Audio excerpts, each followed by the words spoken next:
ដូចហូបតំណាង GT ដូចគេតំណាង GT អត់មាន hero គេតែចឹង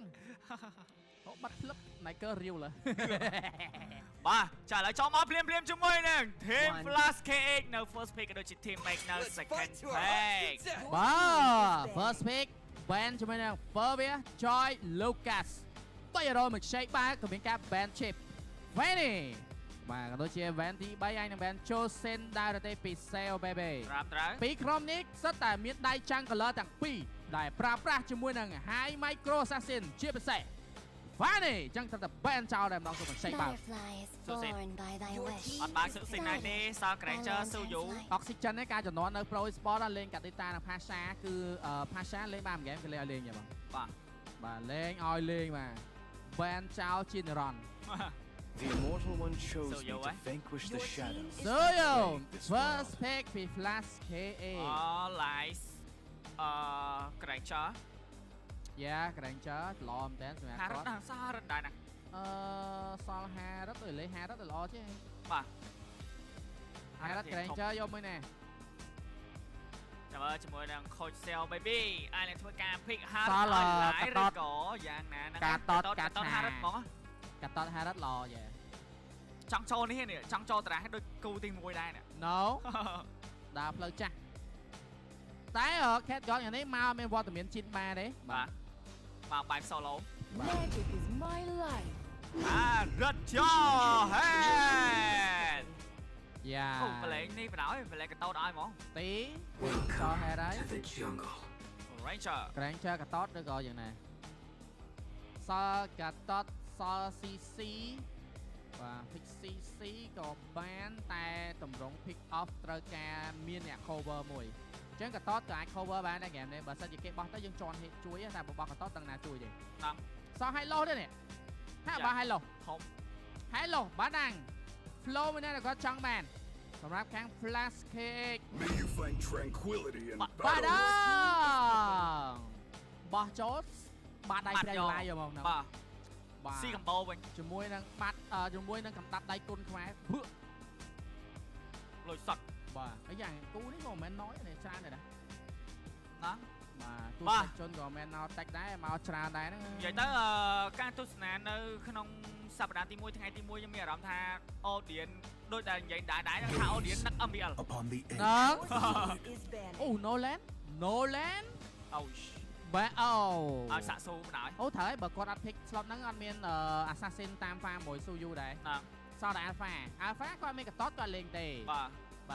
សល់ហើយញ៉ាឥឡូវគួរតែមិនមែនជាជំរើសល្អដែលគេចង់យកមកលេងទេបាទយកមកលេងដែរបាទការសម្រេចចិត្តយក Nolan មកមុននេះល្អមែនតើតែ mid land អត់មានទាំងពីរនាក់ experience land សល់ CC បាទសល់កាតូតហើយឡោះច្រើនគួរសមដែរតែអាចនឹងនេះអត់សង្គ្រាមនៃការ ban នេះអត់កាតូតហើយឡោះគាត់ pick មុនពី team Mac គួរឡោ ban វិចសនាចោលទៅ Muscle of iron. កាតត Bones of steel. តំគាត់លេងណាគាត់ចង់លេងកាតតឯងរៀនបាទ We are glue.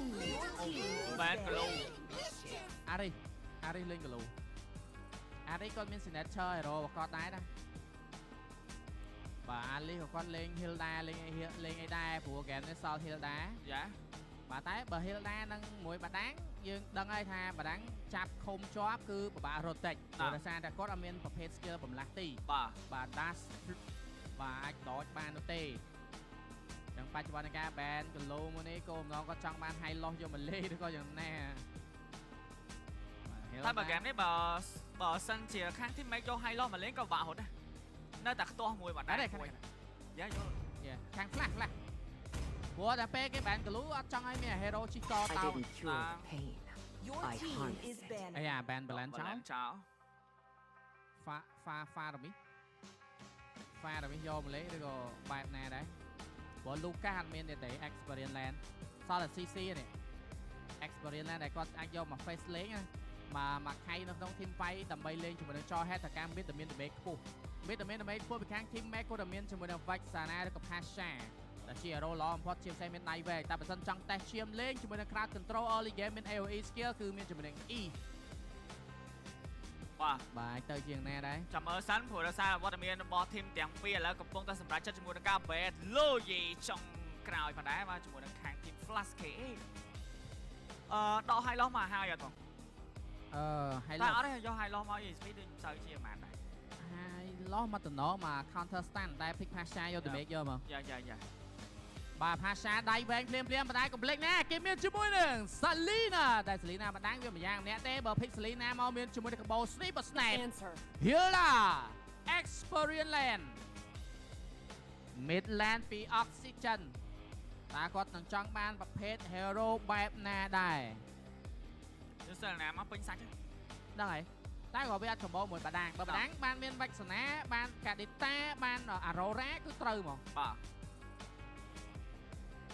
បាទ Mid Laner របស់ Flash Cake នឹងជាប្រភេទ hero ណាដែរព្រោះគាត់មានបដាងចាប់ឲ្យអញ្ចឹងគាត់ត្រូវការ damage នោះដែរ ណាមួយត្រូវការដៃឆ្ងាយជាមួយ Selena មួយ Pasha គួរតែ Selena លេងអាហ្នឹង បាក់ map វាម្យ៉ាងម្នាក់ឯងចាំគាត់ចាំលេង Only ណា love at Cecilia night. Cecilia Lasting. គាត់យក Cecilia វិញណា យកមកដល់លេង late game ស្រួល lock Harren Experience ឡើងតជា hero role ដែរ CC លេងបានដែរមិនដែរ អត់ដល់ CC មួយ Hilda មកលេងល្មមអាច plus លបងផុតពី skill បដាង តែ late game ឈឺណា CC ចូលដល់ហើយ ណាគេ Cecilia មែនចូលដល់អាហ្នឹងអូការងារហ្នឹងបាន Nolan ការងារចូលទៅ backline ចាប់ Cecilia គឺ Nolan ទេ តែតើការនេះអ្នកតុបទៀត Hilda និងបដាងចូលមកណាគេជួយតើការរូបភាពពីរហ្នឹងសំខាន់មែនទេ high loss មក បាទ High Loss CC ជាជំរឿល្អប៉ុន្តែពី King Ares Iron Steed, ready to High Loss Front line មានកតេលខ្លារត់ចូលយកតែម្ដង ណាមួយនេះផងស្រួលឲ្យជាមួយនឹង Sicilian ក៏ដូចជាកន្លែងចើចាយជាមួយនឹង spare ឬក៏ skill អីចឹងទៅ យេ បាទ Let's go back បាទ Flash និយាយថាម៉េច Flash លើទៅ ណោ Flash Flash អូបាទចឹងឥឡូវឃើញថាក្រុមទាំងពីរបានត្រៀមខ្លួនជាស្រេចត្រាស់ពេកក៏បានបញ្ចប់គេលេខជាមួយនឹង roll មួយនឹង spell ឡើងជាមួយពី King Ares ក្រៅពីនោះគឺ Flicker និង Retribution បាទចឹងគឺ Flicker 4នាក់ពី Flash KA បាទចំណែកឯខាង Team Max Flicker 3បាទឡើងជាមួយ spell ជាមួយ បាទស្រួលយក spare heal មកដើម្បី cover team ក៏ដូចជា cover ខ្លួនឯងបានយូរតិចនៅក្នុង team fight ដើម្បីឲ្យជាមួយនឹង Harren របស់ Live ក៏ដូចជា Pasar របស់ Bimo ក្នុងការបញ្ចេញសម្លេងដូចគ្នា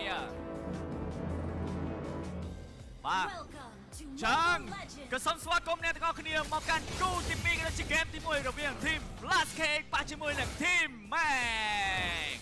បាទចូលមកភ្លាមជាមួយនឹងឆ្មាក៏ដូចជាសាក់សូសិតតែប្រភេទ hero assassin ដូចគ្នាចឹងការ farm អីរៀងបាក់ប្រែគ្នាទេមិនជាយឺតជាងគ្នាអីប្រហែលទេបាទមកគួរសមមកលឿនស្កើតដូចគ្នាបាទអូចឹងហ្គេមនេះ Cypher មានយ៉ាទេកាមុននៅមេកណានៅមួយគ្នាណាបាទមកដល់ចង់វាយគ្នាបាទចាំភ្លាមជាមួយនឹងសាក់សូ farm បាន level 4ឡើងហើយក៏ដូចជាជាមួយនឹងឆ្មានៅក្នុងហ្គេមនេះគឺរៀង farm late តិចហើយដោយសារតែគេមានជាមួយនឹងចោ head ចឹងគេ farm orange បើទុកចោលយកតែម្ដងយកតែ pop បើហើយទៅដល់គាត់នឹង lead orange ទៀត level ធំយកតែម្ដងបាទភាពបាទចឹងភ្លាមលីហ្គេមហាក់ដូចជាស្ងប់ស្ងាត់មែនតែជាមួយតម្រងលេងធីមទាំងពីរដូចគ្នាផងដែរតែណាមិញចាំមើលជាមួយនឹងហ្គេមនេះតើឈានទៅដល់ late game សម្រាប់ Flash KA ដែរទេបាទតែបើយើងនិយាយថា late វា hero damage late game ដូចគ្នាណាបាទចាឥឡូវជាមួយនឹងសាក់សូក៏ដូចជាឆ្មាព្យាយាម farm អាយ៉ាមកធ្នូភក់បានទៅលើឆ្មាបាត់ទៅហើយសាក់សូដោយសារបាយមិញជាមួយនឹងអេមយកអីទៅធ្វើការបើកមុខមិនសាក់សូ retreat បានហើយគាត់ retreat ទៅថត spawn បាទគាត់ retreat ចឹងមានបញ្ហាអីទេព្រោះថាដូចបាននិយាយជាមួយនឹងហ្គេមទី1នេះហាក់ដូចជាស្ងប់ស្ងាត់មែនទែនលេង safe play រៀងខ្លួនអត់មានវាយគេសំបីតែមួយកន្លែងគឺអត់វាយយកតែម្ដងហ្នឹងបានសតហ្គេមមួយនេះបាទអត់ទេមិនមិនបើយើងអាចនិយាយថាបានជាមួយនឹងការអត់ចាយ retreat ហ្នឹងដោយសារតែអត់ដឹងទៅឆ្មានឹងដែរបាទចាំភ្លាមជាមួយនឹងការតេស្តយកថតយកតែម្ដងជាមួយនឹងថតទី1នេះការ farm ចេញពី jungle ទាំងសងខាងដូចជាមិនទាន់ចង់បានជាមួយនឹងថតទេហ្គេមនេះអារម្មណ៍ថាស្ងប់ស្ងាត់មែនទែនជាមួយនឹង team Make ហើយនិង team Flash Cake បាទ ចឹងអស់ចូលជាមួយនឹងទី Cypher ក៏នៅក្បែរនឹងដូចគ្នាតែអត់ទាន់គ្រប់ level 4ទេក៏ដូចជាឆ្មាតែជាមួយនឹងថតទី1ប៉ុន្តែមើល M យក ATM ក៏នៅក្បែរនឹងដូចគ្នា4ទល់នឹង3ហើយយ៉ា4ស្មើមកហើយចាំមើលការ retrieve យោសាន King Airy level 4 M យក ATM level 4ដូចគ្នាប៉ុន្តែមានការ reset ជាមួយនឹងថតទី1អត់ទាន់ហ៊ានប៉ះគ្នាទេធីមទាំងពីរបាទនេះយើងស្ងប់ស្ងាត់មែនតើជាមួយនឹង game ទី1របស់ពួកគាត់បាទតែសាក់ស៊ូដូចរៀងតែមជាងឆ្មាដោយសារតែអេបាឆាបាទដោយសារតែសាក់ស៊ូគាត់បានជាមួយនឹង2បើហើយបាទតែឆ្មាគាត់នៅកន្លែងតែហូលចុះហូលឡើងអត់មានតន់បានយកប៉បើទេហ្នឹងតែឥឡូវទៅទៀតហើយមើលជាមួយនឹងសាក់ស៊ូ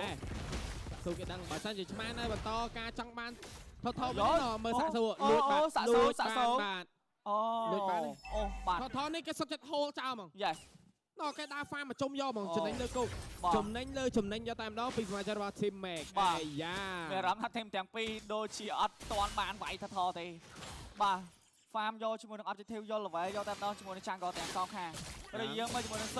សាក់ស៊ូ level 7ហីបាទមកអានឹងធ្វើការវាយជាមួយនឹងថតលឿនចាយ trip យូសាន់មួយបោកបានថតតែយើងមើលជាមួយនឹងការបុក ultimate មកពី Cypher នឹងការបាត់យកតែម្ដងជាមួយនឹងការក្រាំងទេពី Airy first blood បានទៅលើជាមួយនឹង Cypher ក៏មានការបាត់បង់យកតែម្ដងប៉ុន្តែយើងមើលជាមួយនឹង King Airy ក៏មានការដេញវាយយកតែម្ដង2ទល់នឹង1អត់ទាន់បញ្ចប់ជាមួយនឹងការដកថយមកវិញផងដែរការ set up មិញ Team Mac set up ស្អាតណាតែនៅពេលដែលគាត់ចូលវាយគាត់បុកវាយទៅលើនេះពេកមិនមែនគាត់ lock ទៅលើទីខ្លាំងពេកជាមួយហេតុដែរសមាជិករបស់គាត់បានដាច់បាទហើយយ៉ាជាប់ជាមួយនឹង stand ចាយ flicker មួយពី ATM ក៏ដូចជាមានការដកថយអត់បញ្ហាទេសម្រាប់ ATM ក្នុងការ perform ទៅលើ heal ដែរ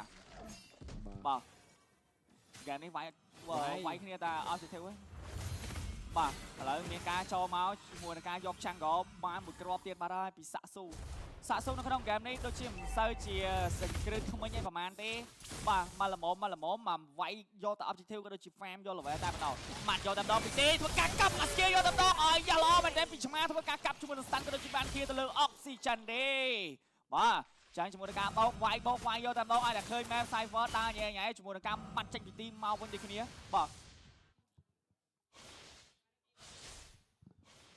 ទចឹងហ្គេមនេះហាក់ដូចជាផ្អៀងមកខាង Team Flan តិចដែរភ្លាម4នាទីដំបូងវាយតែ2 kill អីទេបាទ2 kill តែយ៉ាងណាមិញជាមួយនឹងការនាំមក goal ដូចជាមិនសូវច្រើនដែរដោយសារតែមុននឹង join Team Fight នីមួយៗសាក់ស៊ូតែតែ farm បានមុន load សាក់ស៊ូតែតែ clear land មុននឹងវាយគ្នាដូចគ្នាប៉ុណ្ណាអញ្ចឹងបើពេលដែលគាត់ដាច់ឬមិនដាច់នៅក្នុង Team Fight ក៏គាត់បានធ្វើអ្វីដែលគាត់ត្រូវធ្វើហើយអញ្ចឹងធ្វើឲ្យ goal នឹងវាអត់កម្រិតគ្នាបាទមកតង់ទៅអត់សាក់ស៊ូអត់ដែរវាយទេអត់វាយទេហ្គេមនេះអត់វាយទេបាទវាយបាទចឹងថតទី2នឹងការមកក្នុងពេលបន្តិចទៀតនេះផងដែរអ្វីដែលសំខាន់ជាមួយនឹងការ set up ពីសមាជិករបស់ team ទាំងពីរល្អដូចគ្នាទាំង flash ទាំង team mac សិតតែ set up team fight ល្អដូចគ្នាបាទតែមិញដោយសារតែ team mac អាចនិយាយថាគាត់ផ្ដោតទៅលើទីខ្លាំងពេកជាមួយហើយតែគាត់ថងណាបាទចឹងមើលជាមួយថតទី2នេះថតទី2 game នេះអាចមានតែ3ថតតែ2ថតទេបាទ2ថតទេกับសក់ប៉ោងមួយបាទហើយមើលថតតាគូបាទចាឥឡូវមានតែយកថតយកតែម្ដងតែយកមើលជាមួយនឹងទីក៏មានការបាត់ map ចាយ flicker មួយបណ្ដាពីទីក៏ដូចមានការបាត់យកតែម្ដងអត់តែពីនេះមកទីអត់មានបញ្ហាជាមួយនឹងការដាច់ជាមួយនឹងទីបាទហើយចាយ flicker មួយជាមួយនឹង Cypher បោះទៅលើឆ្មាម្ដាយឆ្មាធ្វើការកាប់វិញទៅលើពីមកចាយ flicker មួយ skill បានជាទៅលើជាមួយនឹង Donut មានការដេញវាយជាមួយនឹង King Airy យកតែម្ដង King Airy អាចចង់ទៅណាក្តោបមួយបងមកគ្រាប់ចុងក្រោយ double kill Sky វាសល់10 stack ក៏ដូចជាកន្លែងនេះជាមួយឆ្មា retrieve យកជាមួយនឹងថតទី2បានហើយប៉ុន្តែយកមកជាមួយនឹងសាក់ស៊ូយក orange បានដកថយលឿនឆ្កើយកទទួលស្គាល់ការវាយបែបនេះចំណេញជាងគេគឺសាក់ស៊ូដែលគាត់ flank ក៏ប៉ុន្តែឆ្ងល់ថា team mac ហេតុអីផ្ដោតទៅលើទីខ្លាំងម៉េះពី team fight ណាដែលគាត់ផ្ដោតទៅលើតែទីសុទ្ធនោះបាទចង្ការ game plan គាត់មកអញ្ចឹងហ្នឹងហើយអាច game plan បាទផ្ដោតទៅលើ plan គេមកគេថាទីជំនះshort call ជំនះអីចឹងគេវាយពិបាក short call ចឹងណាបាទចាឥឡូវមានការដោះដូរជាមួយនឹង trade មួយប៉ុណ្ណាបន្តំឡើងក៏មានការបាត់បង់ហើយពី team Flash KH ប៉ុន្តែជាមួយនឹង team ម៉េចក៏បាត់បង់ជាមួយនឹង top lane ដូចគ្នាជាមួយនឹង team 1តែបើរុញឲ្យ Flash គាត់មាន early game ប្រយ័ត្នគេ snowball បានមុនណាហើយណាមួយគេមាន oxygen ដែលគាត់លេងទៅលើ Sicilian អាចឈានទៅដល់ late game ឬកាន់តែខ្លាំងទៀតបាទអូយទៅហើយ Bimo ជាប់មកកឹបសាក់ប៉ោងក៏ដូចជាមានការបើក ultimate យកតែម្ដងពី oxygen ប៉ុន្តែ Bimo ធ្វើការបើកឆាកមួយហោះលឿនស្កើតយកតែម្ដងពី Bimo Cypher ដូចអត់មានបានចាប់គេច្រើននោះទេពី Cypher បាទ game នេះណាមួយស្មើមកពីទីដែរទីគឺបើក map រត់មើលឃើញ Cypher លោតហើយមកឃើញ Cypher គេចាប់វាយយកហ្មងបាទនិយាយតែទីដឹង map បាទឥឡូវជាមួយនឹងការម៉ាត់ Cypher ចាញ់មួយចូលជាមួយនឹងការពួនខ្លួនឯងដូចគ្នា បាទអស់អូនមួយសាក់ស៊ូ40វិនាទីមិនឡតចេញមកតែអលីហ្គេនការលេខ1600 goal ពី team flash គឺប៉ិតល្អមែន បាទ team mac ក៏មកឡតអីមិនវាយគ្នាបាន បាទ ព្រោះគាត់ធ្វើការ line មាន damage ដែរ បាទ ព្រោះអលីហ្គេនបច្ចុប្បន្នដូណាត់ក៏មានជាអាសា KD គាត់ 2-0 មក2-0-1 បាទ Sky Pistol Stake អាចមាន10 ខាន stake សៀលទៅហើយទីធ្វើការចាប់ជាមួយនឹង King Eri យកតាមដងជាមួយនឹងការម៉ាត់ចុច special មួយតែអាចមានការដាច់យកតាមដងជាមួយនឹងដូណាត់ធ្វើការបង្ហើយលុយរាយពីដូណាត់ Ultimate cover ពី Bimo នៅតែមកជួយមិនបានដូចគ្នាព្រោះដោយសារមិនបាញ់ជាមួយនឹង team make play ចេញខាងសៀលដាក់300យកតាមដងជាមួយនឹងការកឹបសាក់ប៉ោមួយទៅលើ line អូយ line អីយ៉ា line អញមានបញ្ហាណា line កុំលេងសើចជាមួយនឹងដូណាត់ Ultimate ឈឺខ្លាំងមែនតើព្រោះឥឡូវជាមួយនឹង Sky Pistol របស់គាត់គឺ20 stake បាត់ទៅហើយពីដូណាត់អូយ Cypher ចាញ់ game play របស់ team មែន បាទជាមួយនឹងឡតទី1តែយកតាមដងពី Flash KX Cypher មកឲ្យធ្វើការបុក Ultimate យកតាមដងទៅលើ ATM តែអត់មានបញ្ហាជាមួយនឹងការចាយ flicker មួយពី ATM រត់លឿនឆ្កឹកក៏ដូចជាឡតទី1មកទៅលើ Flash KX អូយ game នេះ Flash គឺលេង smooth ខ្លាំងមែនទែន បាទ Cypher អត់តហ៊ានចាប់ អី ចាប់មកគេ flick ទៅវិញ បាទ តែពួកគាត់មាន damage បោកតែតាមពិត មានផាសាមានជាមួយ Nolan ហ្នឹងសាបុកដៃ បាទ តែឡៃសាក់ស៊ូគាត់ប្រកាសក្នុងការ farm Yeah. លួចរហូតស្វានៅក្នុងហ្គេមនេះបើបានក៏បានតែ1 បើ1 ដែរតែងាយបាន2 បើណា តែបច្ចុប្បន្ន9នាទីត្រឹមឡតទី1ការលេខត្រឹមតែ 2k goal ដូចជាមិនលេខអីច្រើនគ្រាន់តែថាអាយ៉ា midland ឆាយ បាទអូទៅហើយជាមួយនឹងការចាប់បោះយកតាមដងជាមួយនឹងការម៉ាត់តែអត់មានបញ្ហាជាមួយនឹងការចាយ flicker តែយកមកជាមួយនឹង ATM ក៏មានការទៅយកតាមដងកាប់ពីឆ្មាធ្វើការខ្វាយទៅលើ King Eri តែអេងរេអត់មានបញ្ហាទេរៀងតាន់តែក៏ដូចជា Bimo អាចជាប់កឹបសាក់ប៉ោងលបអុកស៊ីចឹនឡើយ នៅយើងឃើញតែពេលដែល Cypher គាត់ហ៊ានលេងហ៊ាន pick off ណា អូ ទោះបី ATM ជា front line តែតាន់មួយក៏នៅតែដាច់ដែរ អត់តែមិនដោយសារតែលើកទី1ចាប់ទៅគេ flick បាទ អានេះអាចនិយាយបានថាប្រហែលជាមកពី team mac គេមាន face game របស់គេដឹងនៅតារាងនៃ power spike របស់គាត់នៅពេលណាបើថា damage ដល់ពេលណាបានគេជុំវាយគ្នា commit វាយយកហ្មង បាទ នេះអាចអញ្ចឹងមកតាមមើល តើទៀតហើយ Cypher បណ្ដាញមានការ make play ចេញពីទីមុនយកតាមដងជាមួយនឹងការបោះ Ultimate ពី Bimo អត់មានបញ្ហាដែរតែជាមួយនឹងឆ្មាបាត់បង់បាត់ហើយឆ្មាអើយយកជាមួយនឹង King Eri ក៏ទៅនៅគ្នាកន្លែងនេះជាមួយនឹងសាក់ស៊ូធ្វើការផ្ដាច់ជាមួយនឹងទីបណ្ដាញចុងក្រោយចាយ flicker កំសាប៉ោងពី oxygen ធ្វើការដេញមាច់យកតាមដងជាមួយនឹង Donut អត់បញ្ហាទេមាន flicker ដែរទេពី Bimo ធ្វើការម៉ាត់ Ultimate មួយផងដែរពី Donut អាយ៉ាអីដាំ Donut តែ shut down អាងឹតមុខឆើង បាទដាច់ពីស្មានៅបន្តការ team fight ដូចគ្នាផងដែរតែដូចតែបាននិយាយជាមួយនឹង game មួយនេះនៅពេលដែល Cypher គាត់ហ៊ានលេងគាត់ហ៊ានបោកទោះបីបោកនៅណាក៏ដាច់ដែរណាមួយមិនមែនជាមួយនឹង Bimo ក៏អត់បាន target នៃការ lock របស់គាត់គឺទៅលើ Donut ទៀតគាត់បានភុកទៅលើ Donut ដោយសារតែគាត់ចង់ pick off ទៅលើឆ្មាពេកបាទអញ្ចឹងជាមូលហេតុដែរទទួលស្គាល់ការ pick off បានក៏ប៉ុន្តែ Donut ក៏ free damage ដែរអញ្ចឹងបើសិនជាបន្តិចទៀតណាបើសិនជា team mate គាត់ចាប់ផ្ដើមមាន damage ផាសារបស់ Bimo តែងតែ lock ទៅលើ Donut ហ្មងតែ2បត3បតរត់ចាក់ជើងគ្នាយកហ្មងអញ្ចឹងធ្វើឲ្យសមាជិករបស់គាត់អត់មាន damage គេបុកគេស្រួលវាយដូចគ្នា នេះគេមាន spell flicker ពី ATM បាទអញ្ចឹង Cypher អត់មាន spell នោះទេគួរសម្រាប់ចិត្តច្បាស់ អូយ check map ល្អមែនតើពី Donut អូតែ check map មួយត្រូវ2ធ្វើការរត់លឿនឆ្កឹយកតែម្ដងពីសមាជិករបស់ team mate អូខេព្រោះវាយឡើងនេះដើម្បីឲ្យ split យក turret ឬក៏យ៉ាងណាតែដោយសារតែ lot នៅខាងលើដូចជាពិបាកតិចបាទពិបាក split លើមែនតើព្រោះ tier 1 turret នេះអាចនឹងនៅបន្តដដែលជាមួយនឹង lot ទី2ដល់ lot ទី1គឺប្រឡែងចោល clear ឲ្យ free ពីខាង team flash គេដោយសារសមាជិកដាច់12ដូននឹង2ហ្នឹងបច្ចុប្បន្នការ Cypher និយាយពី map ដូចជា map តិចជាងទៅលើទីជាមួយនឹងការបើក map ណាបាទប៉ុន្តែខ្ញុំឃើញអ្វីដែលខ្ញុំកាត់ចំណាំមួយគឺ King Eri គាត់យកជាមួយនឹង Emblem full cell ទៅគាត់ Emblem កាត់ជាមួយនឹង cool down ទៅលើ spell ហើយនឹង active item ដែលគេទៅធ្វើការផ្លាស់ប្ដូរ បាទ ចាឥឡូវជាមួយនឹង lot ទី2បានចេញមកហើយកັບសាក់ប៉ោងមួយពី oxygen ធ្វើការវាយទៅលើ King Eri ឈឺខ្លាំងមែនតើជាមួយនឹង ATM flank ពីខាងក្រោយអាចនឹង lock ទៅលើ Bimo ឬក៏យ៉ាងណាជាមួយនឹងការយក lot reset ឬក៏មិន reset បាត់ទៅហើយ cancel ទៅហើយពីទេ1 2 3ពុកចាប់ជាមួយនឹង King Eri មុនគេយកដល់ជាមួយនឹងការ plus spell ជាម្ដងក៏មានការវាយពីខាងក្រោយចាយ flicker មួយម្ដងពីជាមួយនឹង ATM អាចមានបញ្ហាដែរទេជាមួយនឹងសាក់ស៊ូធ្វើការតាំងទៅហើយជាមួយនឹង ATM អត់តាន់ទេពីសាក់ស៊ូ game plan បាញ់មិញលោមែនទេបោះកាទៀលយក slow ពី King Eri គេបោះក្រោយបង្ហើយជាមួយនឹងឲ្យ ATM អស់ spell flicker ឲ្យសាក់ស៊ូចំណាប់បង្ហើយទៅលើ ATM យកតែម្ដង wow what a plan ពីខាង team mate បាទបាញ់មិញ បាទ តែ អូយទេបាក់ជើងពុកអត់តែយកតាមដងទីអាចមានបញ្ហាដែរតែជាមួយនឹងការចាយ flicker ម្ដងក្តោបអត់ទៅទេបាត់បង់បាត់ហើយជាមួយនឹងទីព្រោះជាវត្តមានរបស់ Bimo គាត់ហោចោលតែយកតាមដងលក្ខណៈថា hai hiện khăn ánh nơi chỉ muốn đồ nè nè ក៏ប៉ុន្តែដូចបាននិយាយពីធីមនេះgame plan គឺច្បាស់ដូចគ្នាស្អាតដូចគ្នាមុនធ្វើមើលគឺគេ set up មកស្អាតដូចគ្នាបាទល្អមែនតើជាមួយនឹងការ set up មិនមែនជាមួយនឹង Cypher ដែលគាត់បោះទៅលើ ATM ដូចដំបងកាកាបាននិយាយមិនបោះ ATM ឯងបោះទី បាទយ៉ាទីហើយបោះជាមួយនឹង ATM ក៏ដូចជា load បានទៅលើជាមួយនឹង team mate បាក់ ultimate cover គ្នាយកតែដល់ពី King Harry look at communication អាយ៉ា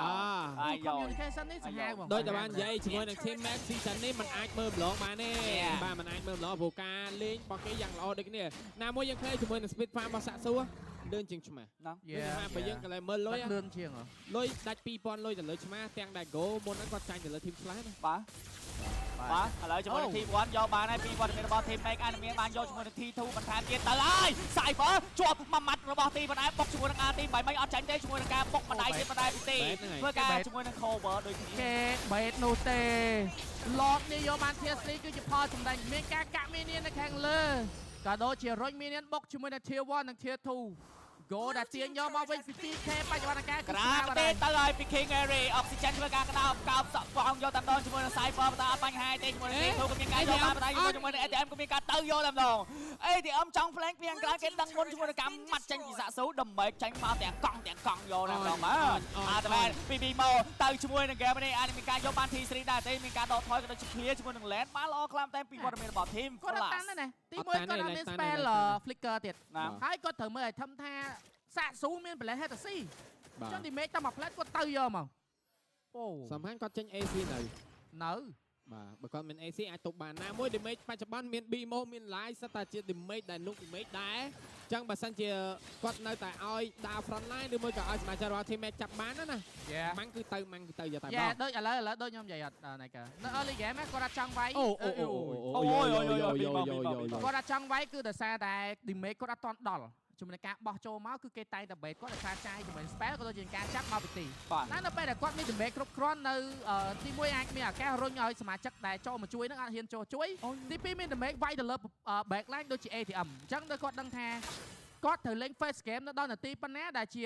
power spike នៃ damage របស់គាត់ហ្នឹងដើម្បីលេង team fight ជាមួយនឹងខាង team flash cake វ៉ាវ team mac តែ team flash cake ដឹងអត់អាចនឹងដឹងគេដឹងទីដឹងចូលមកជាមួយនឹង ATM បើកមុខដូចមានការបើក ultimate យកតែម្ដងរត់លឿនឆ្កឹតសាក់ស៊ូអត់បញ្ហាទេសម្រាប់គាត់បាទអូចាយរីត្រីអូឆ្មាមិនយកបានហងបាទសាក់ស៊ូរីត្រីយកហ្នឹងហើយចុះតុករីត្រីក៏អត់ដឹងធ្វើអីព្រោះ lot 30 second ទេហ្នឹងបាទជាមួយនឹង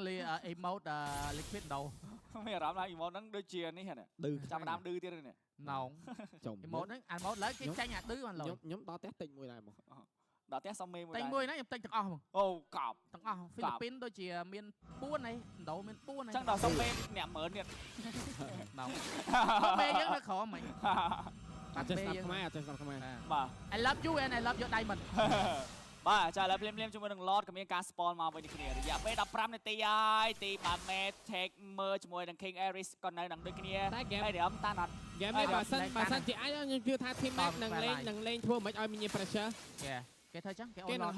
ង hold game នេះធ្វើមិនឲ្យមាន pressure តែយ៉ាងណាមិនក៏ត្រូវគួរប្រយ័ត្នជាមួយ damage របស់ oxygen ដែរនៅពេលដែលរត់តឡេតឃើញ Sicilian KD ក៏ល្អដូចគ្នាអញ្ចឹងបើ game នេះរត់តឡេ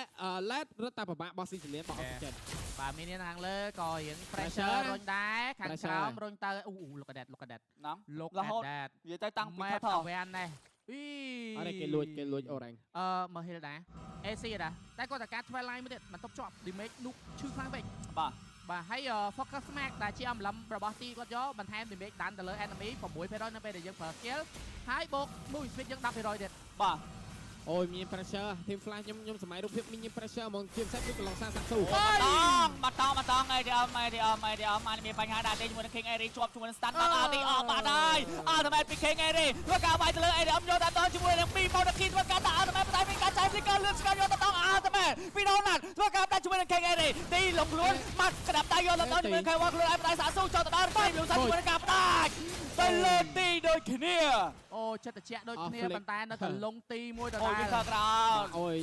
ល្អដូចគ្នាដូចបានទេគេcomplete ទីងទីងទៅហើយ ฟาลอ อ ไร อกซิเจนออกซิเจนมือใหม่พ้องออกซิ ฟา เจน ลอไรฟาลอไร ออกซิเจนมุย បាយเดี๋ยวធ្វើការបើក map អានឹងប៉ះឡតដែរទេក៏ដូចជាកន្លែងនេះជាមួយនឹងវត្តមានដូចឆ្មាក៏នៅនឹងដូចគ្នាតើហើយបងអត់តែយកតំណចាប់ទៅលើអីដល់មុនគេអត់មានលីកាទេជាមួយការដាច់យកតំណពីឡាយធ្វើការបាយយកជាមួយនឹងឡត retrieve សានប៉ះទៅលើសាស៊ូ នេះហើយអ្វីដែលខ្ញុំនិយាយថាធីមទាំងពីរ plan game មានដូចគ្នាឃើញអត់មិញគេមានឱកាសប៉ះឡតតែអត់ប៉ះឡតទេព្រោះដឹងថា ATM នឹងចូលមក ហ្នឹង ចឹងគាត់ថា ATM រត់ចូលអៀង over បន្តិចផ្សាយផងបុកម៉ាំងបោះពង pick ឲ្យយកបងគាត់ថាអស់ ATM មកទេអាហ្នឹងដើម 100% ជួបានឡតយក យ៉ា Oh my god បាទជាមួយនឹង team ដែលមាន strat ច្បាស់លាស់ទាំងពីរហ្នឹងបានយើងឃើញសាច់ game របស់ Mobile Legends ល្អមើលត្រង់ហ្នឹងបង បាទតែដល់ឆ្ងាញ់ គូល្អមើលអញ្ចឹងឥឡូវតាមតាគួយគេតាគូល្អមើលមើលមួយផ្លែដឹង8nămទៀត អត់ដឹង មើលអត់ដឹងទេ អត់ដឹងយ៉ាង8 10ទីដូចមួយ plate ហ្នឹងហើយយើងមើលទៅជក់ចិត្តពេក គូមិនអាចឡោមើល ហេមានណា សេយកអន់ពេក អូខេបាទចាឥឡូវភ្លាមជាមួយនឹងឡតដល់ផ្លូវតំលែងក៏ដូចជាវត្តមានរបស់ Cypher បាទអត់តែយកដល់ពី King ឯនេះធ្វើការ cover ទៅលើ Donut ធ្វើការ clear lane បានទេ Cypher គេច conceal មកហើយទៅហើយពី Cypher បុកអត់ទីឬក៏បុកទេជាមួយនឹងការបាក់អត់តែយកដល់ពីពីមកធ្វើការ noise ក៏ដូចជាកន្លែងនេះជាមួយនឹងឯងក៏មានការបាត់បង់យកដល់អាន clear lane បាន free ឬក៏យ៉ាងណា Minion តាមមកផ្លូវ mid lane ជាមួយនឹង T3 ក៏មានការកោះយកដល់ពី team make អាចកោះបានឬក៏បាន option ធ្វើការក្តៅមួយជាមួយនឹងការ clear ក៏ដូចជាកន្លែងនេះជាមួយនឹងការបាយ T3 នៅផ្លូវ mid lane ក៏ជា T3 នៅខាងផ្លូវ top lane អាចនឹងបន្តការយកតាមទៀតផងដែរមកដៃចុងក្រោយបាយអស់3ផ្លូវបាត់ហើយសាក់សូលបាត់តង់ទៅលើជាមួយនឹងការបាយទៅលើឆ្មាដៃឆ្មាចូលដល់ក្នុងផ្ទះក៏ដូចមានការបាក់អត់ទីយកដល់ចាំដល់ណាត់ Winter Cloud ជាប់ឬក៏ជាប់ដូនណាត់បាយ GG ហ្គេមទី1ក៏បានទៅ